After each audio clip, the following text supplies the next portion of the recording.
We'll go straight now to our first session, where we will be discussing the Sustainable Development Goals in the context of UBI. And the session will be chaired by the leader of the Swedish Basic Income Party, Lena Stark. What? Oh yeah, I do apologize. But Lena has been a core member of the UBI Europe, and working on the Sustainable Development Goals. So, Lena, the floor is yours. Thank you. It's good morning, nice to see all of you. Just to clarify, yes, I started the Swedish Basic Income Party, but left it last year and other people are running it, so I started BN Sweden instead. So BN Sweden have existed for the last 2 weeks. Yes.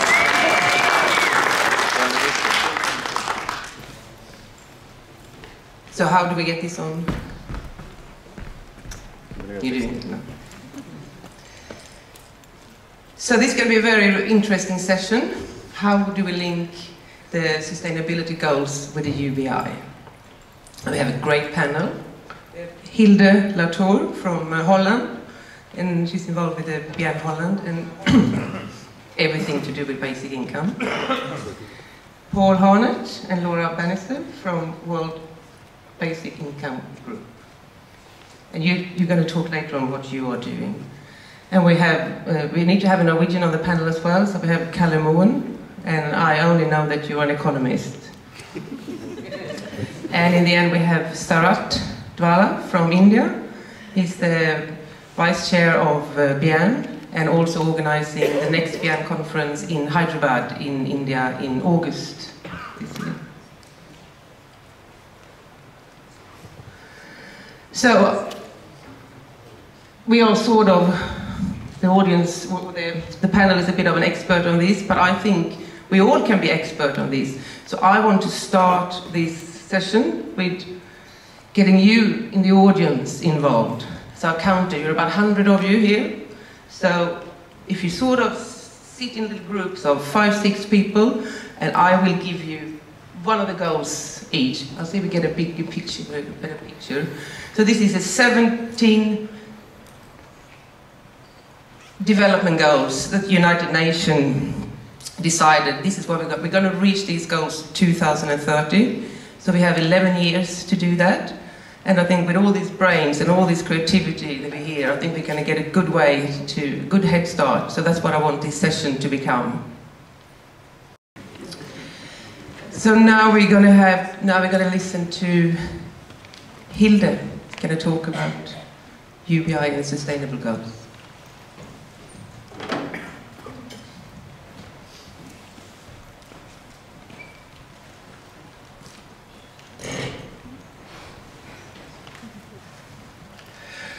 Yes, hello everyone. I am on a mission, and my guess is, so are most of you. Because in 2015, we, as the United Nations, 193 countries, we defined 17 Sustainable Development Goals.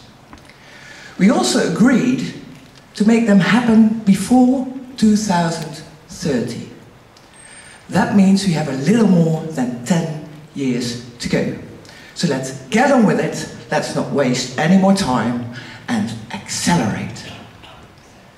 Goal number 1, end poverty. Well, what would be the most efficient way to eliminate poverty? Exactly. The most efficient way to eliminate poverty for once and for all is a universal, unconditional, basic income. In fact, if you look at the definition of a basic income, it not only ends poverty, it also puts an end to hunger, reduces gender inequalities and inequalities in general. Because a basic income is a periodic cash payment paid to every individual, high enough to meet your basic needs, food, water, clothes, shelter, no means testing, it doesn't matter if you're rich or poor, no work requirements. The only condition you have to meet is being human and alive. It's as simple as that. No bureaucracy, no middleman, the money goes directly into your hands, and you can decide freely what to spend it on. A basic income is a guarantee that whatever happens, you will never fall through the bottom of the poverty line.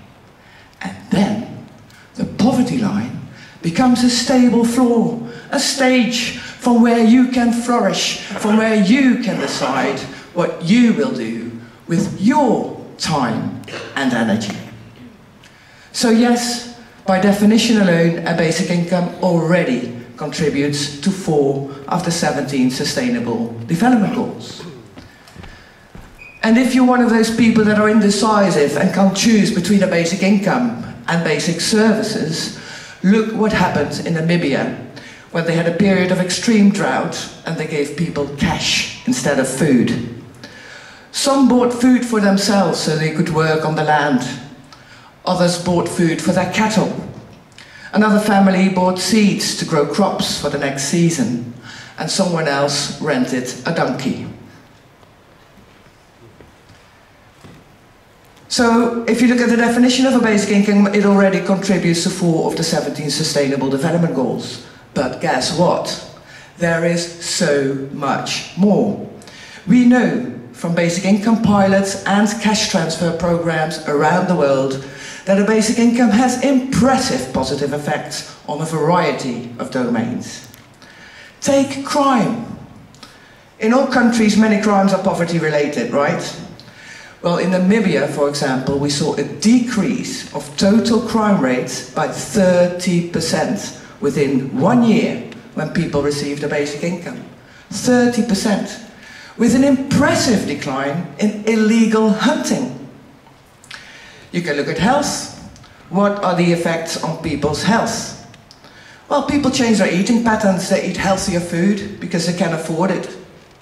Sanitation improves in countries where these facilities are not sufficiently available.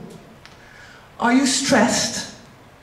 You'll be delighted to hear that a basic income reduces stress and stress-related health issues. Confirmed again by the recent experiments in Canada, where almost 90% reported less stress. And in Finland, where we also see that people become healthier and happier when they receive a basic income. It contributes to decent work. Decent work? What is decent work? We're obedient workers, aren't we? Isn't that decent enough? No. Decent work is no more child labor. People get the freedom to say no, or no thank you very much if you want to be polite, but people get the freedom to say no to employers who don't treat them well. People start their own businesses. They choose work and activities that are meaningful to them. You can choose activities, and you can call it work, but you can choose activities that are meaningful to you when you receive a basic income. It even contributes to community participation. People become more caring for others, compassionate. Education. Children stay in school longer. We saw that in India and many other countries. I don't know what it's like in Norway, but in countries like the Netherlands, students will not graduate with a debt. And if you're in your 40s and you want to change career, it is much easier to work less hours or quit your job so you can learn new skills and change direction. So if you look at the definition of a basic income and the evidence gathered in basic income experiments and cash transfer programs around the world, you will see, you have to look first of course, but if you do, you will see that a basic income alone contributes to 11 of the 17 Sustainable Development Goals directly. 11 with one simple intervention. 11 with one simple intervention. Okay, let's carry on. We're not there yet. We have 6 more goals to go. Let's have a look at the 5 goals that concern planetary integrity. Well, you can look at it from different ways, but today I choose the way of financing a basic income. If you introduce carbon tax and tax on plastics, and you use that to finance a basic income, you prevent carbon tax and tax on plastics to frustrate all the other goals I just mentioned. And if you replace targeted subsidies on kerosene, for example, like they do in India, if you replace targeted subsidies on kerosene for a basic income, people will be more likely to buy solar panels. So we have one more goal to go, innovation. Innovation is a tricky one. Production and logistics became so efficient that fewer and fewer people earn more and more, while more and more people are struggling to survive because they lost their paid job because of automation. But are we really going to freeze and run away from innovation? Or are we going to give people a basic income so we create a whole new group of fresh innovators that can come up with solutions to save our planet? Thank you.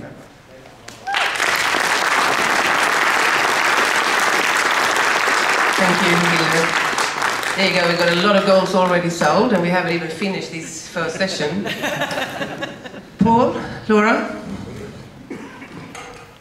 We're Paul Harnett, Laura Bannister from World Basic Income. Very briefly, I'm an economist. I've been working in international development for over 30 years. And sure, we're targeting these goals. Before that, it was the Millennium Development Goals. Poverty's up on the top of the list. It's outside the World Bank building in Washington, DC. Let's get rid of poverty. But very few of the jobs that I've done in international development, I think, have been effective and sustainable. The only one, in fact, that I thought was pretty good was over 20 years ago in Malawi.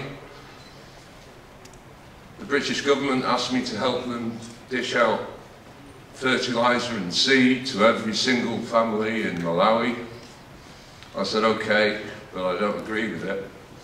I think they should get cash, so if you let me do an experiment, handing out cash instead, then I'll make sure everyone gets their bags of fertiliser and seeds. They said, okay, you can experiment with 1,000 people.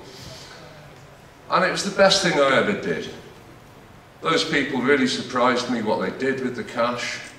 A lot of them bought their basics, soap, oil, sugar, salt, and it meant that they didn't have to work for anyone else and could work on their own land. In fact, it was only about $10 that I managed to give to them. In fact, it was in a voucher that they had to spend in a shop, and I could track exactly what they spent, and then I went and talked to them, and I said, why did you spend it on this? And I had no idea what was going on. But they surprised me in terms of they spent it on what they needed. They were smart, and they didn't work for 3 months for somebody else. And my favourite recollection is a guy sat in his tobacco field. I went up to him, he said, this is the first time I've been tying my tobacco leaves together to sell it for the government price. Every other year, I've just had to sell the fields for a knockdown price to local traders. So that's why I believe in basic income, and I think it's very important for the whole of the world. Laura. Thanks. So I got interested in basic income years ago as a justice campaigner. So the first time I heard about basic income as a general idea, it sounded ridiculous. And then the more I thought about it over time, the more it seemed like the solution to practically everything. And I got interested in it as a national idea, like most people here. But my head has always been in the international space, and especially thinking about the kind of massive disparities of wealth between the global north and the global south. And it occurred to me, why are we not applying this fantastic idea that can solve most of our problems? Why would we not also apply that at the global level? And then, luckily, I stumbled across Paul, and it turned out he was a World Bank economist, and he agreed to join me on it. It's a good find.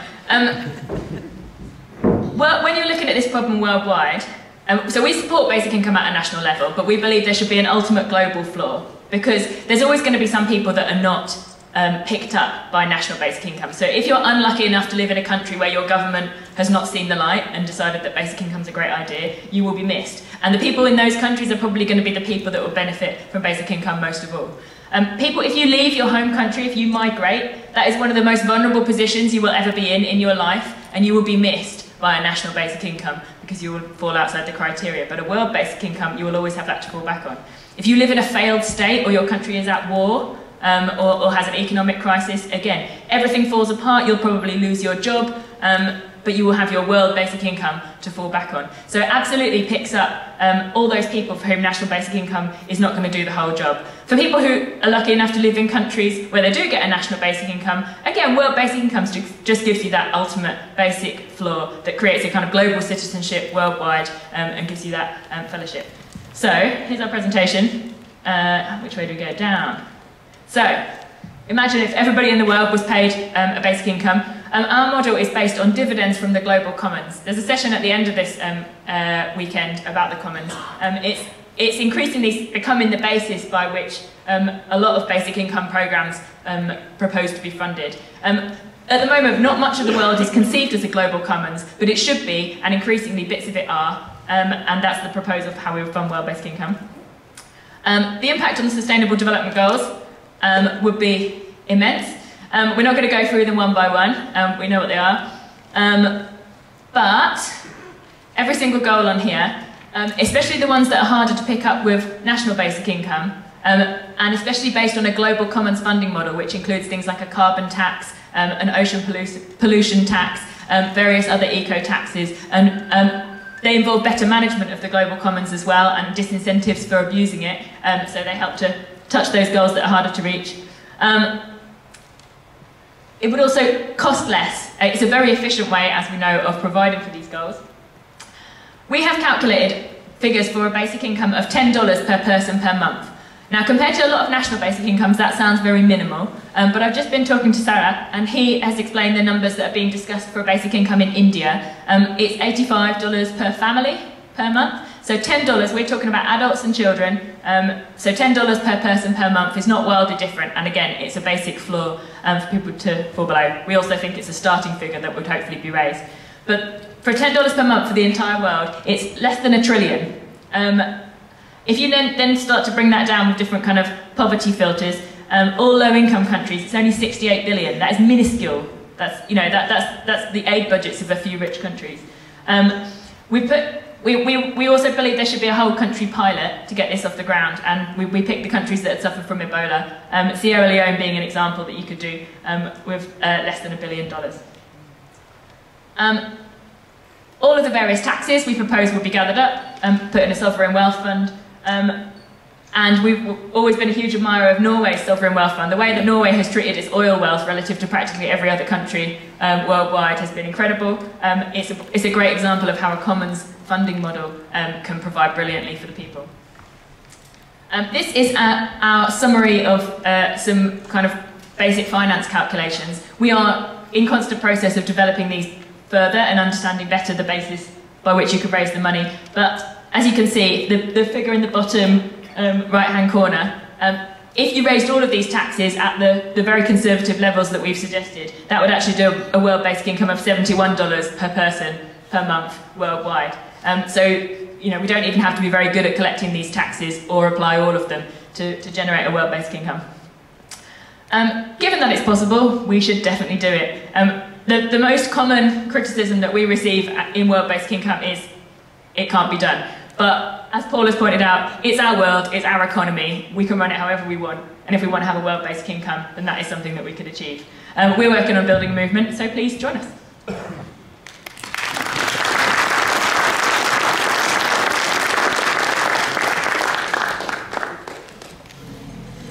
Well, thank you very much, Laura and Paul.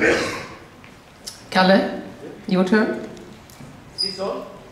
I have no idea. Yeah. I'm not a technician here. Is it on now? Yeah. Yes. Okay. So I will just use the few minutes that I have to repeat a proposal that I have together with an Indian American economist, Devraj Ray.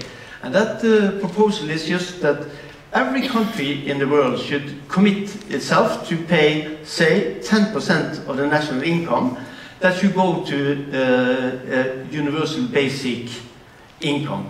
That means shared on everybody, adult in the country. And I just repeat what kind of advantages such a very simple scheme should have.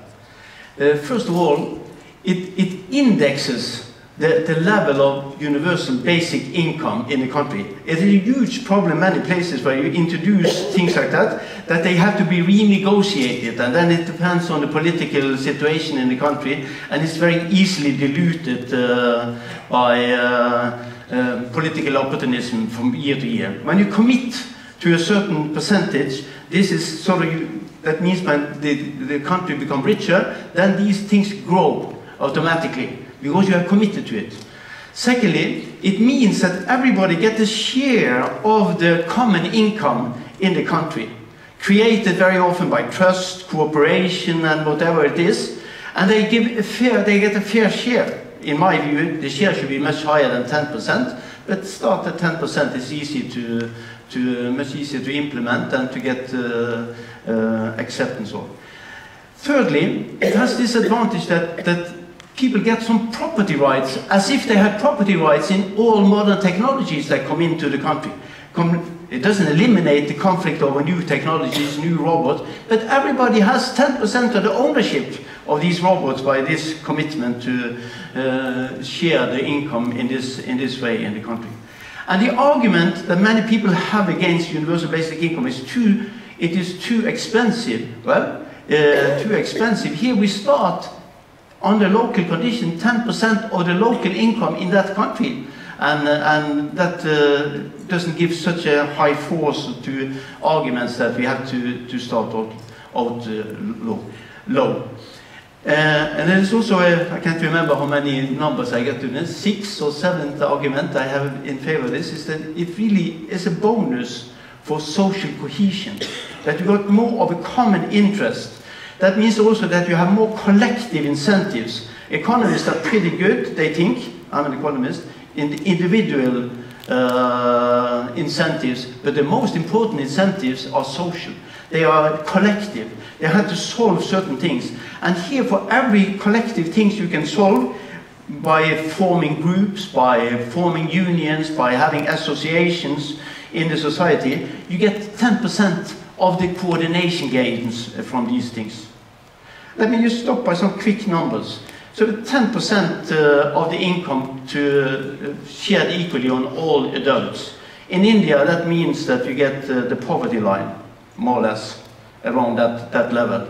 In South Africa, it means that you get a good way above the poverty line. South Africa is much richer per capita, as you know, and 10%, but the poverty line is pretty low. So you get way beyond the poverty line. In Norway, 10% to everybody is like 80,000 Norwegian kroner per grown person. Let me just stop by saying that one way to implement this is to think about it that it is an international commitment. That means that if a country doesn't want to do it and the neighboring country does it, then you create a social movement in Tanzania because they would like to have it, because Kenya has it, and all countries have committed to it, say, in the development goals. And that means that it's just like the human rights, that it's policed by a common interest for people to ask for the same thing that somebody others get. And I think this is very important for social policies, that you have some international commitment to it and some policing of monitoring that the proposals are actually followed. And I think some of these things, we call it the development bonus, universal basic share, I think have all the good properties of a universal basic income and some additional good things in addition. Thank you.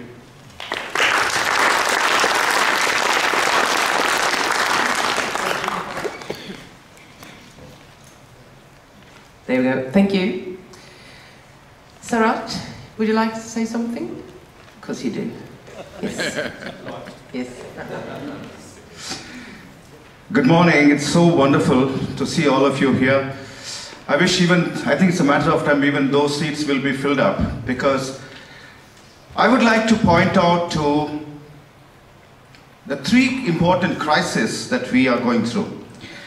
10 years ago, a man called Guy Standing came to India, invited by Self-Employed Women's Association to start a pilot project on unconditional cash transfers. So they asked me to lead the project. I found the idea really, really ridiculous. I said that giving cash is never a part of our grammar. In India, the welfare grammar has always been give them rice, give them saris, give them bicycles, give them anything, but never give cash to people, because those fellows don't know how to responsibly make use of it. So I said, I don't think this will work, but anyway, I needed a job, so I said, okay. Then we did the study. We went through different motions of meeting the politicians, the bureaucrats. Then, 2 years ago, I believed in the whole thing when I went into the villages and saw and did the pilot. 2 years ago, even 2 years ago, I felt that basic income is an utopia. You're all saying it's a utopia, but it's an achievable utopia. I'll tell you how we can achieve it. That was my argument 2 years ago. But now, having traveled, having seen so many countries and talking to so many people, I have come to a conclusion that we are in a crisis. It's not a utopia, it's an urgent need. It's the only thing that can save us, save the mankind. I'll give you my reasons why I say that. Stephen Hawking, the famous physicist, said that technology is capable of giving the entire mankind a good life, and they can prosper, provided the owners of the machines are ready to share their wealth with the rest of the mankind. And he says, but I don't see that happening. Okay, my good friend Hilda Latour says, when people ask the question, who is going to pay for it? She said, not who, what is going to pay for it? I really like that argument, because she is talking about liberating the machines of their owners. I think Marx talked about liberating human beings from the chains of their servitude, but she says that let's liberate the machines of their owners. Let there be self-owning machines creating wealth. It is possible today. Don't you think it's possible? I think those are the possibilities that have made us get excited about basic income. I'm really excited about basic income. So are all my friends here. Now, I would just like to point to three crises. The first crisis, all of you know, which are related to the Sustainable Development Goals. Ecological crisis, the growth model that we have adopted, the corruption of capital, as Guy's last book says, has led us on a path of excessive consumption and growth addiction. And without growth, looks like there's not going to be movement ahead. It's only growth. In fact, last week I was in Taiwan, so friends were calculating that in Taipei itself, each day they generate about 35% of food wastage. 35% of food that is produced each day is thrown away. There are no ways of thinking of recycling that or giving it to the poor or creating some kind of infrastructure, but they just throw it away. Because the factories that are producing this food have to run. The people have to get wages. The owners have to get profits. So we have gotten into a very perverse cycle. So that is a kind of thing which has led to our ecological crisis. The second crisis is the moral crisis. The economy is dictating what the culture should be today rather than the other way around. So we feel that meaning of life is only consumption, more clothes, more cars. But apart from consumption, there is no life. That is what we have come to. And that is very serious problem. It's a moral crisis we have today. And the third is the social crisis. A small group of people, extremely wealthy, are determining what our lives are going to be, how we are going to live, how we are going to play, how we are going to eat, and how we are going to entertain ourselves, and how we are going to die. And that social crisis is today we are seeing masses and masses of people coming out of the streets. Hundreds of thousands of farmers were on the streets last year in India. Hundreds and thousands. In one city, there were 600,000 people on one single day coming from all the districts. What do they want? They said that agriculture is no longer sustainable. We are not able to live. It's not giving us livelihood. What do? And you have other movements in the world. So I see a sense of urgency. I see a serious sense of urgency that we need to address. And I'm not saying basic income is going to solve all the problems. What basic income will do, a universal basic income will do, is to give a floor to the entire mankind to stand on. But the planet will not be sustainable just with that. The planet will be sustainable only when we put a ceiling on our consumption. There needs to be a moral revival, new philosophical perspectives of sustainability. Unless we do that, I seriously feel that we are doomed. So, which makes my last point, if we go to a doctor and say, "Doctor, I want to live for 100 years. Give me a formula. But one condition. Don't ask me to eat or not eat that, drink or not drink that. Don't ask me to change all that. I will not change. Don't ask me anything about my physical activity. Don't ask me anything, all those questions, but give me a formula." He'll simply take you and throw you out. Now, we want a sustainable planet. We want to next generations to live a good life, but we don't want to open any questions about private property, about public inheritance, about the commons.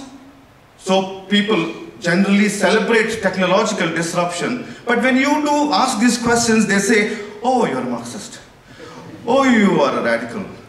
Oh, you are, this. Oh, I know you. I know where you're coming from." Things like that. You're not even allowed to speak. What am I asking? I'm asking that this common land belongs to common people, and the state is only a custodian. Isn't that clear to us? No. State is the owner. Private property, they have created the wealth. Anyway, all that is there. So I feel for a sustainable planet, I think all these goals will be fulfilled if we do address these three crises and ensure that there's a floor for every man, woman, and child, and there's a ceiling on our wretched consumption. Thank you.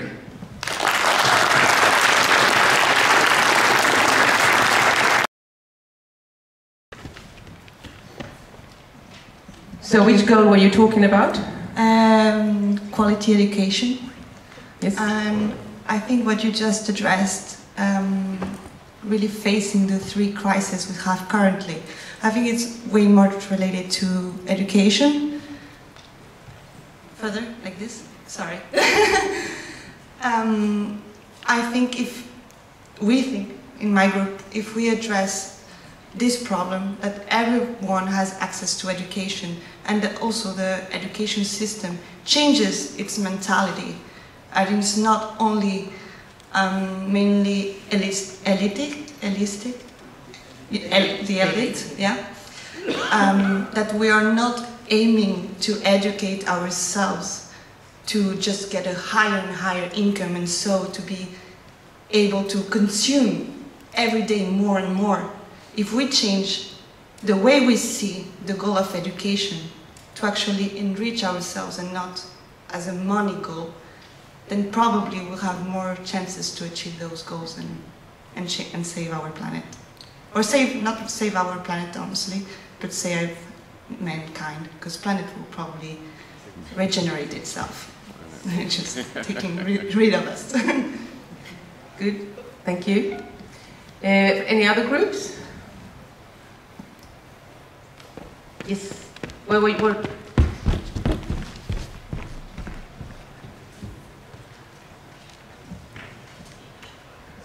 Hi. We're on the 10th objectives. Our group, one of our members, I won't say who, talked about maximum wage, because you talked about kind of minimum wage with a basic income, but establishing a maximum wage could also be an idea. And a second idea would be on VAT. The VAT system is the most unequal taxation system that could exist, because poor people and rich people pay the same VAT on every product. So we were talking about low wage VAT on for the basic needs, to fulfill the basic needs. Okay, thank you. Any other group? Here we go. A point on the 11th goal, sustainable cities and The development, yeah. good, living good villages. So basic income will also help people be able to choose to stay where they are, or choose to live where they want to live. And then we think lots of more people will choose to stay in the countryside, grow their own food, take care of their own buildings and clothes. And this will really be a very big benefit for ecology all over the world, so that the urbanization will be not stopped, but decreased in intensity. Thank you. Thank you. I'm a bit curious about the goal of with life underwater. Which group had that?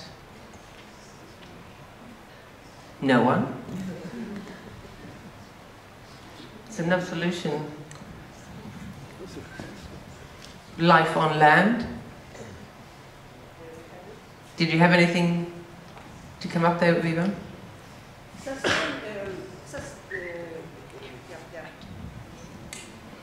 I think subsistence farming was one thing that we agreed upon, which would have a lot of spread around effects.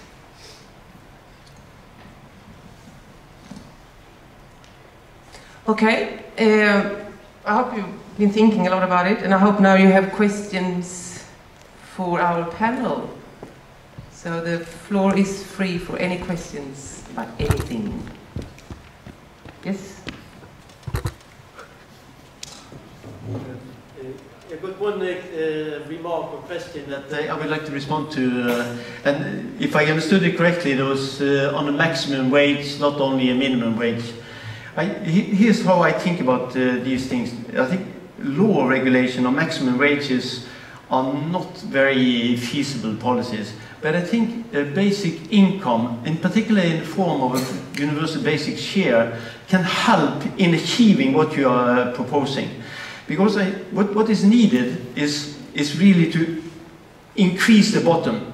And then you empower big groups in society. When you empower big groups, they have stronger social control over many things, including perhaps also wage setting at the higher level. Experiences from Northern European countries, for example, is that welfare state support to poor people that empower them also in the market context when they're bargaining over wages. And the main result is to keep the high wages down and lifting the bottom up. So I think it is more social organization, and therefore universal basic income or universal basic share, as I like the most, I think can help in achieving these sort of collective organizations that are needed for really controlling the maximum wages. But you can't use the law. I think that's infeasible for these things. But I think social organization is, and universal basic share can help in achieving it. Yes, I have a question for you. this is probably... my name is Vegard, the question goes something like this, that all those 17 points are very beautiful because they point to that actually sustainability and ecological, sustainable societies must be developed hand in hand with something like basic income, so that we have a basic system that actually works operating on itself, and it's beautiful. On the other hand, we have this thing with that our economical system is a debt-based system, which bases all the countries in the world to sell out all of their produce to other countries so that they can earn money, so that they can cover up their own debt, and that our financial systems are like everything else in our society. Everything is privately owned, even our monetary system. And then it becomes interesting because really, if this basic income is going to be in activity, we need clever thoughts about how to create good ecological sustainable systems that actually works. And I believe this is fully possible, and all of that, and it is going to be the realization of the best dream ever on this planet. But to sum up my question, the financial systems are like debt-based and work by selling. We need to sell out all our things that we should have had ourselves. Excuse me, is the question coming? Because we've got very little time left. Yeah. To shorten it up, our monetary system is probably privately owned. Somebody owns our monetary system, and all of the money that we have is actually based upon debt. That means that to fulfill this economical system, we need to sell out everything that we produce so that we can get in more free money to clean out our own debt. That means that this system with universal basic income, which goes hand in hand with I think we need to. I think you have to have a question because the other people do have questions. Yeah. How to go into the system and actually makes those who really are on the top in the world banks and the Federal Reserves and all of those who are really owning the system and holding the system, how to really get them to to see that this is the way to the future. Actually, this is the perfect idea. How to do that? Yeah, thank you. And we had a question. You there, so you can take that question, and then we give the panel to the guy.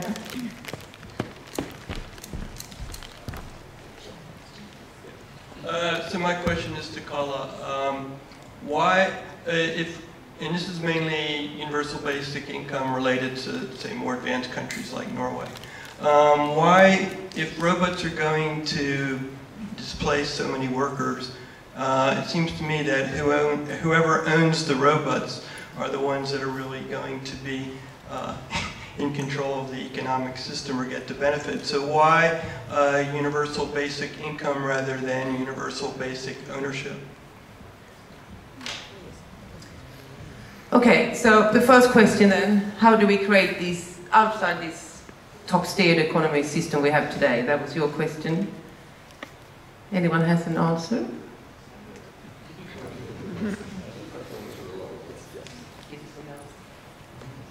Sovereign money.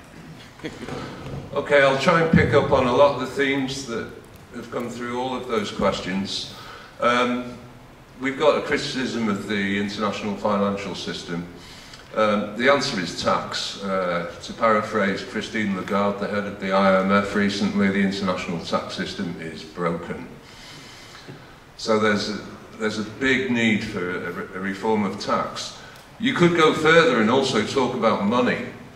I think that's what you were touching on as well, is that a lot of money creation is actually done by private banks these days, and maybe governments are and the public sector should take that responsibility back.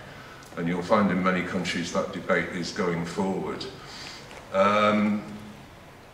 Robots and ownership, personally I don't see a lot of difference. I think it's a worry that a lot of jobs will be mechanised, but it's always been the case. The owners, whether it's robots or factories, it's capital.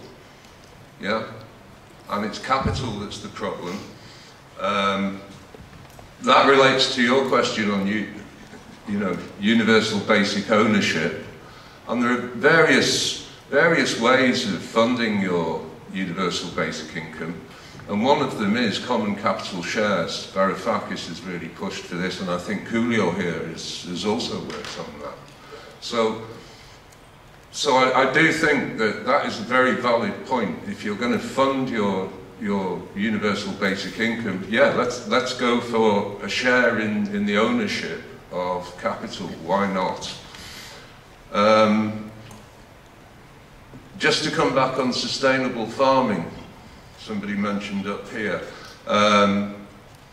Yeah, I went to Namibia just after independence, and I worked quite a lot on land reform, and I was horrified that big business farming was being pushed, and your small farmers were getting squeezed and squeezed and squeezed.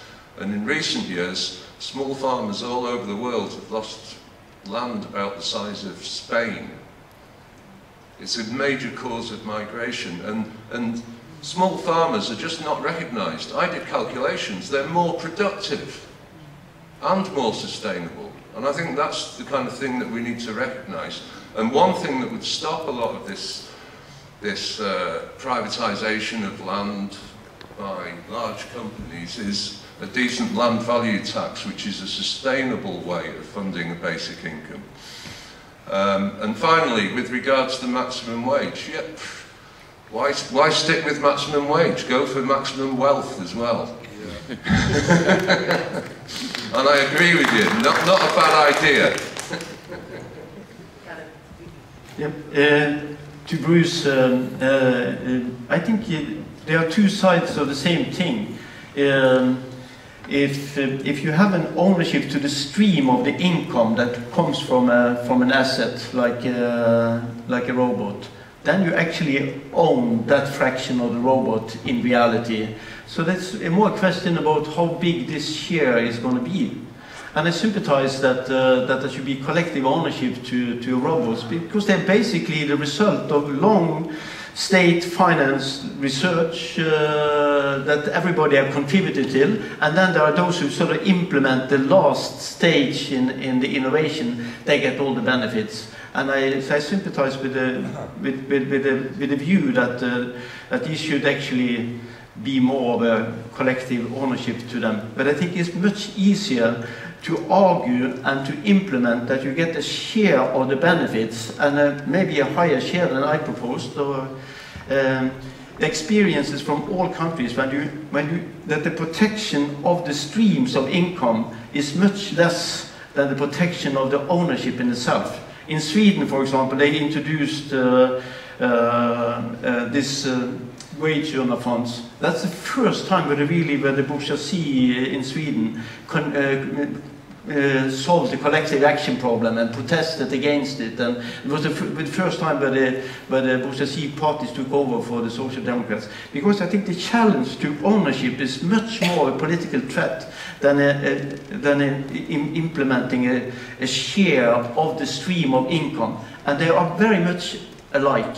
And it's also that sometimes a share of the stream of income is more democratic than collective ownership, in the sense that you have to have all kind of representation and so on for this to be really collective ownership.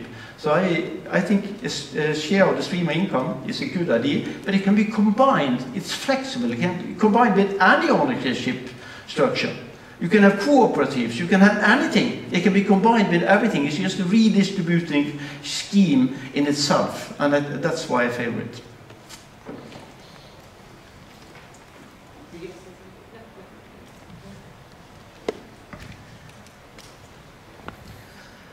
Okay, I think it's time to round this session up here.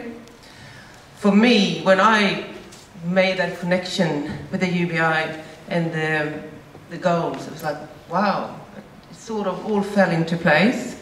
So that's what I've decided to spend my next 11 years to do, to connect the goals. And I think it's a good way to spread the world of a basic income in society. Because at least in Sweden, all governments, local or regional or different levels, have to think about the 17 goals in all new agendas, in everything they do.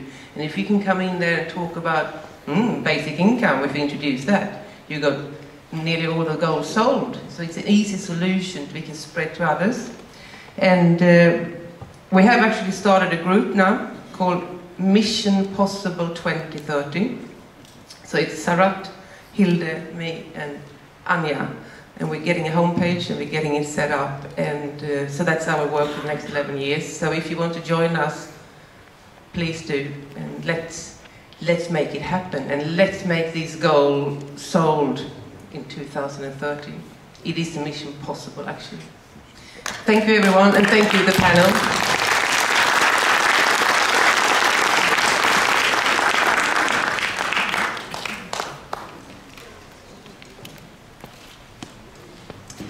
We'll have a 15-minute coffee break now, so if you'll be back at 11:15, we'll continue with session 2.